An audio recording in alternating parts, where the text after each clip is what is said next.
The King and the Emperor. There once was an emperor who had no children, and a king who also had no children.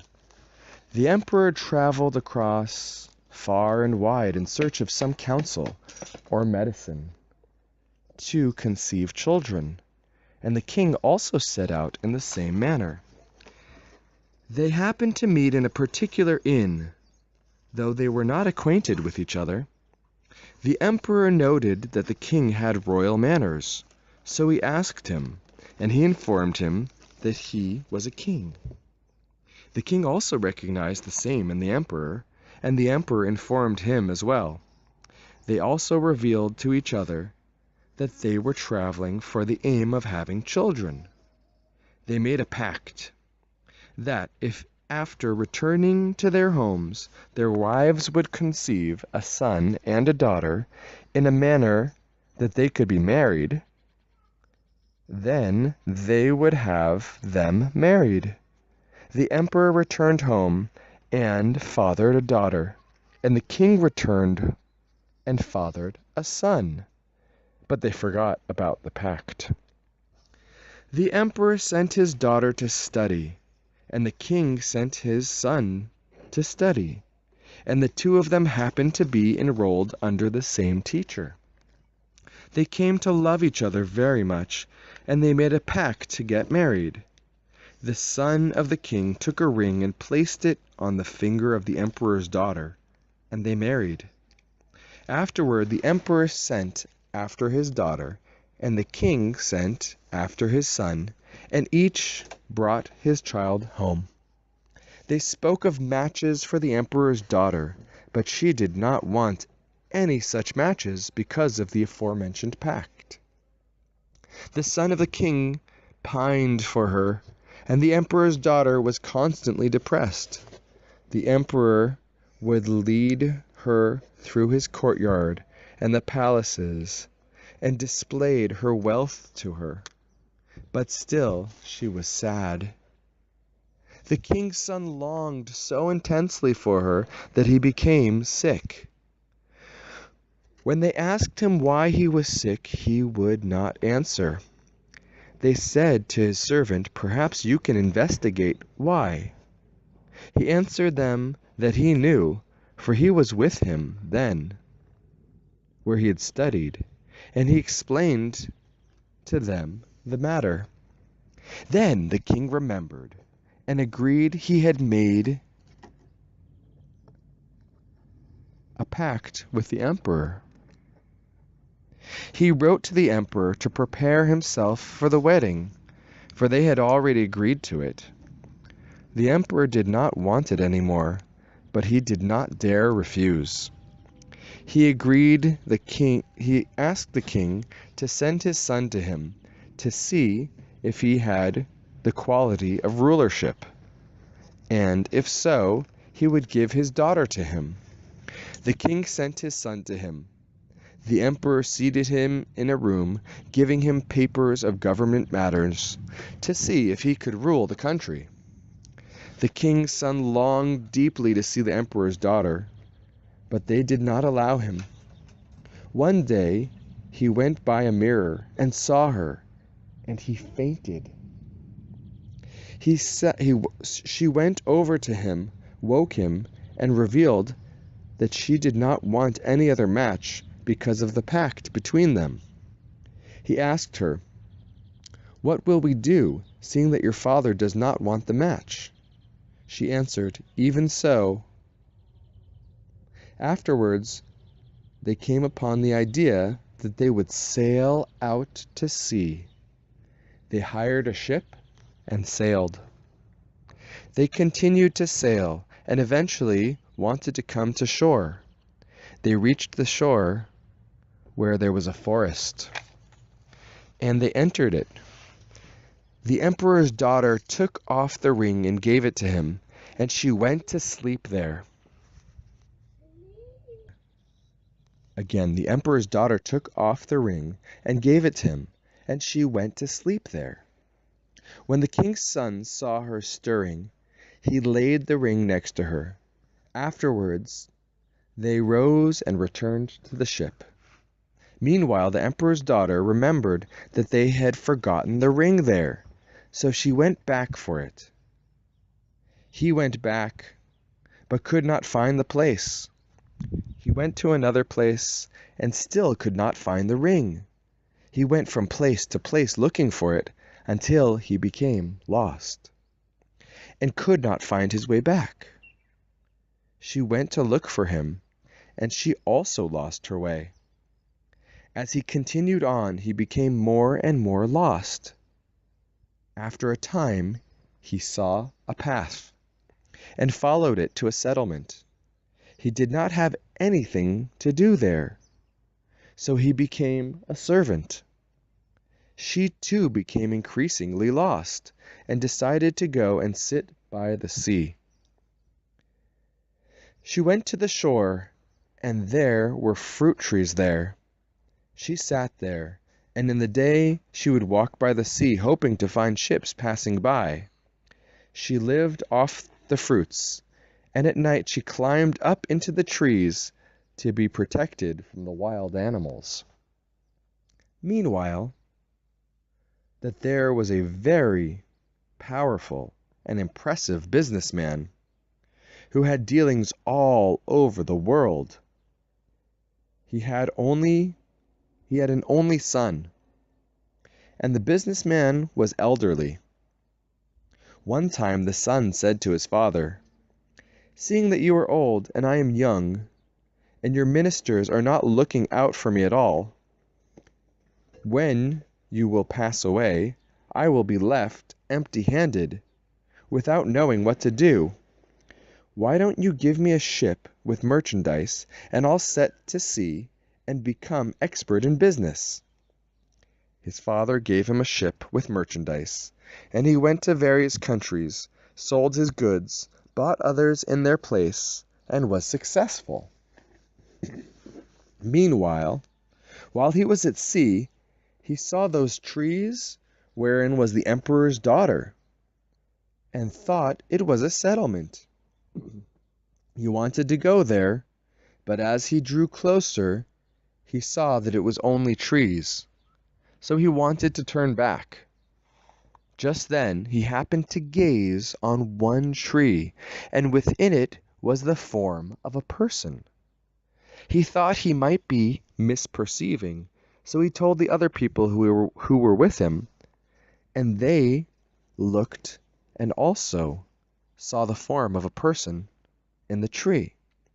They decided to approach the place and sent out one man in a small boat.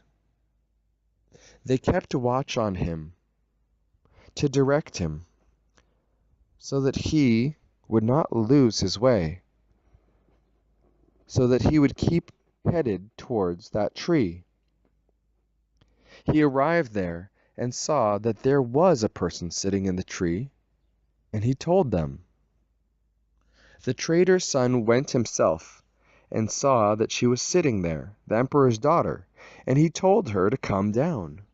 She answered that she would not descend unless he promised her that he would not touch her until they returned to his house and he married her lawfully. He promised her, and she boarded the ship with him. He saw that she knew how to play instruments, and she also spoke several languages, and he rejoiced in his find. Afterwards, as they began to near his house, she said to him that it would be proper for him to go to the house and inform his father and relatives and all his friends, so that all of them would come out to welcome her. And after that, she would reveal who she was. For even before, she had demanded that he had not ask her name until after the wedding. Only then he would know who she was. He agreed to this. She added, "It would also be fitting, seeing that you are bringing such an important woman with you." that you should honor all the sailors in the ship with fine wine, so that they should know that their captain is marrying such a woman." He agreed. He took good wine that he had in the ship, gave it to them, and they became very drunk. Meanwhile, as he went to his house to tell his father and relatives, the sailors left the ship and collapsed in a drunken stupor. While the family was preparing to go out and receive her, she went and released the ship from its moorings, spread the sail, and sailed away. The family went down to the ship and found nothing there. The old businessman, the trader's father, was very angry with him. The son exclaimed excitedly, "Believe me, I brought a ship full of merchandise." But they did not see a thing. He said, "Go and ask the sailors." They went to ask them and found them lying drunk. When they awoke, they were asked, but they did not know at all what had happened to them. They only knew that they had brought a ship with merchandise and did not know where it was. The father was enraged at his son and banished him from his house, warning him not to come within his presence. And so he wandered aimlessly, and she, the emperor's daughter, sailed on the sea. Meanwhile, there was a certain king who had built a palace on the sea, for it pleased him to build palaces on the sea, because of the sea air. The ships would pass there. The emperor's daughter was sailing the sea, and she came close to the king's palace. The king gazed and saw a ship without anyone directing it, with no one on it. He thought he was mistaken, so he asked his people to look, and they also saw likewise. She drew closer to the palace, but then thought to herself, "What do I need with this palace?" So she started to turn back. But the king sent to bring her back, and he brought her into his palace. The king had no wife, for he could not choose one. The ones he desired did not want him, and vice versa. When the emperor's daughter came, she asked him to swear that he would not touch her until he married her lawfully. So he swore. She said that it was fitting that he not open the ship's hold, nor tamper with it. Rather, it should stay in its place on the sea until the marriage. Then everyone would see it all, the abundance of merchandise that she had brought. Then people would not say that he had taken a woman from off the street. He promised her accordingly. The king wrote to all the nations to come to his wedding, and he built a palace for her. She demanded that they bring her 11 of the minister's daughters to be with her. Thus the king commanded, and they sent her 11 daughters of very high-ranking ministers. They built a palace especially for each one, and she also had her own palace. They would gather together with her and would play on instruments and pass the time with her. One day she asked them to come with her onto the ship, and they went with her and entertained themselves there. Then she said she would honor them with fine wine, and that she had, and she gave them from the wine on the ship.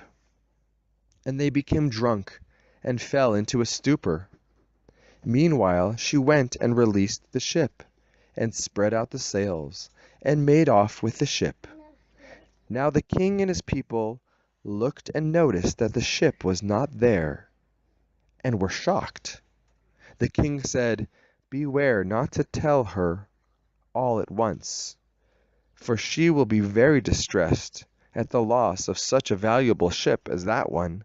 For the king did not know that she herself had escaped with the ship, and assumed that she was still in her room. She also might think that the king gave the ship to someone. Simply send one of the minister's daughters to tell her with wisdom. They went to one room and did not find anyone, and then to another, and so to all 11 rooms, and found no one. They agreed to send an elderly elderly mistress in the night to tell her. They went to her room and found no one there. They were very shocked. Meanwhile, the fathers of the missing woman, who were accustomed to receive letters from their daughters, now noticed that they were not receiving any letters. So they went to see for themselves. Upon not finding their daughters, they were enraged. They considered banishing the king and sending him to the prison for those deserving the death penalty. They were the ministers of the nation, having the power to mete out punishments such as this. However, they thought to themselves, "What is the king's sin that he should be imprisoned? He had no control over the matter." So they agreed to dethrone and banish him. They did, and he went on his way. As for the emperor's daughter, she escaped with the 11 ministers' daughters and sailed away in the ship. When the daughters woke up, they resumed their play, for they did not realize that the ship had left the shore. Presently they said to her, "Let's return." She said to them, "Let's stay a little while longer." After this, a fierce storm developed, and they said, "We must return home." Then she revealed to them that the ship had already left the shore. They asked her why she had done this, and she explained that she feared the ship would be broken apart by the storm wind. Therefore, she had no choice but to unfurl and spread the sails. So they sailed on the sea, and they played their instruments. Then they passed by a palace, and the daughters said to her, "Let's approach it." She did not want to, because she regretted having come near the first palace, the one belonging to the king who wanted to marry her. After this, they saw an island and approached it. There were 12 thieves there who wanted to murder them. The emperor's daughter asked, "Who is the chief among you?" And they introduced her to him. Then she asked him, "What is your trade?" And he answered that they were thieves. They were pirates. She said, "We are also thieves. However, whereas you use brute force, we use wisdom. We are learned in languages and in playing instruments. What would you benefit by murdering us? Better marry us, and then you can also acquire all our wealth." She showed him the riches that were in the ship, and her words won them over. The thieves also showed them all their wealth, and led them through their whole camp. They agreed that they would not marry all at once, rather one pair after another. Further, that each of the thieves should choose a bride befitting him, the most honored according to his high standing, and so on. Then she announced that she wanted to honor them with a fine and wondrous wine that she had in the ship. She told them that she had intended never to use it, guarding it instead for the day when she would meet her intended match. Then she served them the wine in 12 goblets, and asked each of the thieves to drink from one. They drank and became intoxicated and collapsed. She said to her companions, Go now, each one of you, and slaughter her husband." And they did, and they found incredible wealth, beyond that of any king. They agreed not to take any brass or silver, only gold and precious stones. They threw from their ship possessions which were not so valuable, and loaded it with the treasure, the gold and the stones they had found. They agreed to cease dressing as women, so they sewed for themselves men's clothing and sailed away in the ship. Now, there was an elderly king who had an only son. He married him off and bequeathed the kingdom to him. The king's son said that he and his wife should take a cruise at sea, so that she should be accustomed to the sea air, in case, God forbid, they might at some point need to escape on the sea. He went with his wife and his ministers, and they were very jubilant and in a spirit of festivity. At one point, they decided they should strip off all their clothes, and they did so. They left on nothing except their underwear. They began to dare to climb up upon the prow, the king's son among them. Now the emperor's daughter came